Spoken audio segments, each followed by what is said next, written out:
وَإِذَا مَرِضْتُ فَهُوَ يَشْفِينِ۔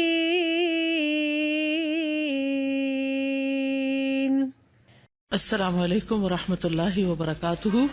انس بن مالک کہتے ہیں میں نے رسول اللہ صلی اللہ علیہ وسلم کو فرماتے ہوئے سنا، آپ فرما رہے تھے ان اللہ قال، بے شک اللہ تعالیٰ نے فرمایا، جب میں آزماتا ہوں اپنے بندے کو اس کی دو پیاری چیزوں کے ساتھ یعنی آنکھوں کے ساتھ، پھر وہ صبر کرتا ہے، اوستہ منہم الجنۃ، تو میں ان دونوں کے بدلے اس کو جنت عطا کرتا ہوں۔ مراد تھی دونوں آنکھیں، اور اس حدیث کو دوسری سند سے بھی بیان کیا گیا ہے۔ آنکھیں بہت بڑی نعمت ہے جس سے انسان حسین چیزوں کا منظر دیکھتا ہے، خوش ہوتا ہے، بہت سے سبق سیکھتا ہے، اور اس سے بھی انسان کے دل پہ گہرے اثرات پڑتے ہیں۔ تو اللہ سبحانہ تعالیٰ اگر کسی کو اس نعمت سے محروم کر دے تو اس کے بدلے میں اس کے لیے جنت ہے۔ اب پھر سوال یہ پیدا ہوتا ہے کہ کیا جنت پانے کے لیے نابینا ہونے کا سوال کیا جا سکتا ہے؟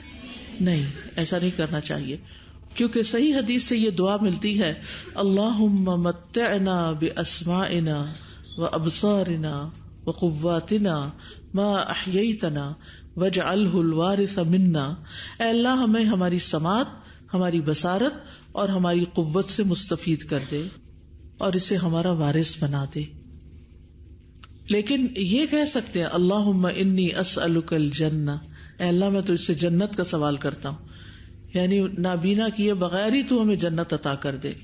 یعنی جنت اندھا ہوئے بغیر حاصل ہو سکتی ہے، کیونکہ جنت میں جانے کے کئی اسباب ہیں، کئی کام ہیں جو انسان کو جنت کی طرف لے جاتے ہیں، ٹھیک ہے۔